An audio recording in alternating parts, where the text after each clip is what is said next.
Can a 12-year-old GPU handle 4K gaming? Hello gamers and welcome back to the channel. Today we are asking bold question: can Nvidia's GTX 660, a 12-year-old Kepler card, handle 4K gaming in 2024?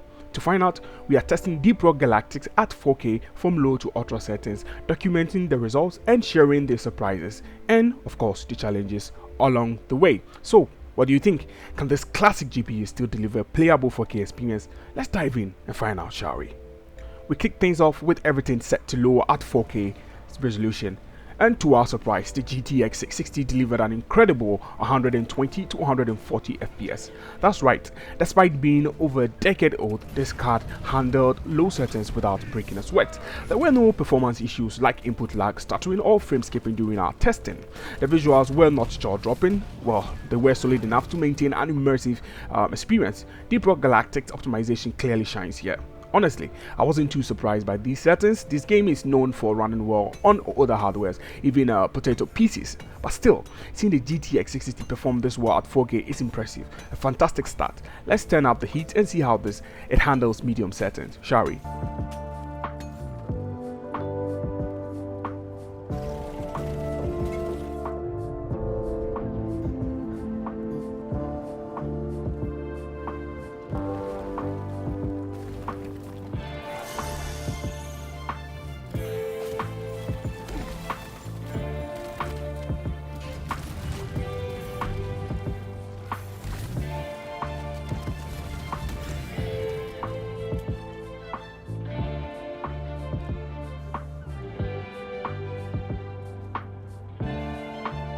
Switching to medium settings, the GTX 660 performance dropped to about 80 to 110 FPS, a noticeable decrease compared to low. However, gameplay remained smooth with no issues like input lag or frame skipping.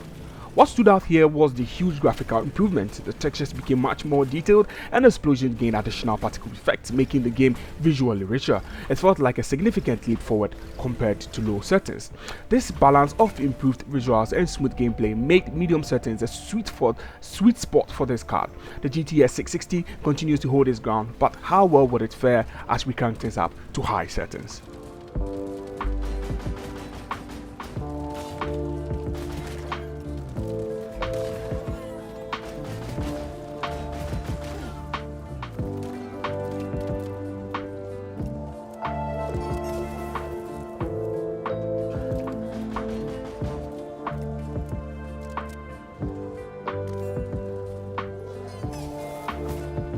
Next, we tackled high settings at 4K. Here, the GTX 660 achieved about 40 to 70 FPS, making another significant performance dip. While it's clear the card is starting to show its age, gameplay remained enjoyable. Importantly, we didn't encounter any input lag, frame skips, or stuttering. The trade-off for the lower frame rates, an incredible graphical upgrade. The environments looked much richer and much more detailed, character models became much more refined, and the number of particle effects on screen increased dramatically. This made the gameplay feel far more immersive. It's impressive to see this 12-year-old GPU handle such demanding resolution and settings. However, with ultra settings up next, the GTX 660 is about to face its toughest challenge yet.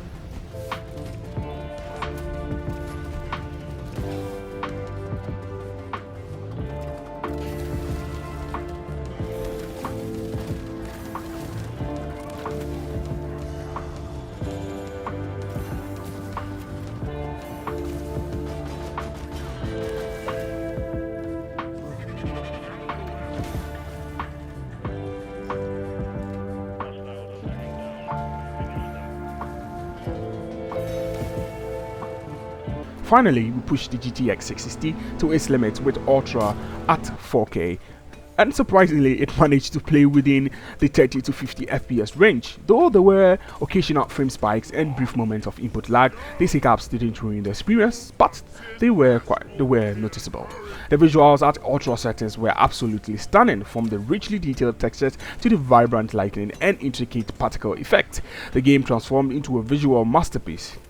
If you value immersion and can handle the frame rate drop, ultra settings delivers the best experience by far. Despite the challenges, the GTX 660 performed admirably for its age.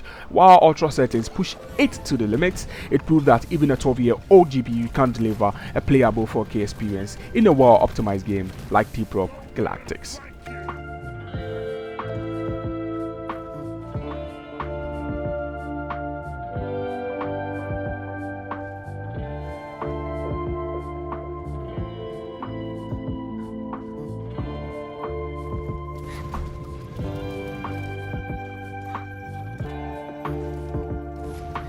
So, can a 12-year-old GPU handle 4K gaming? The answer is a resounding yes.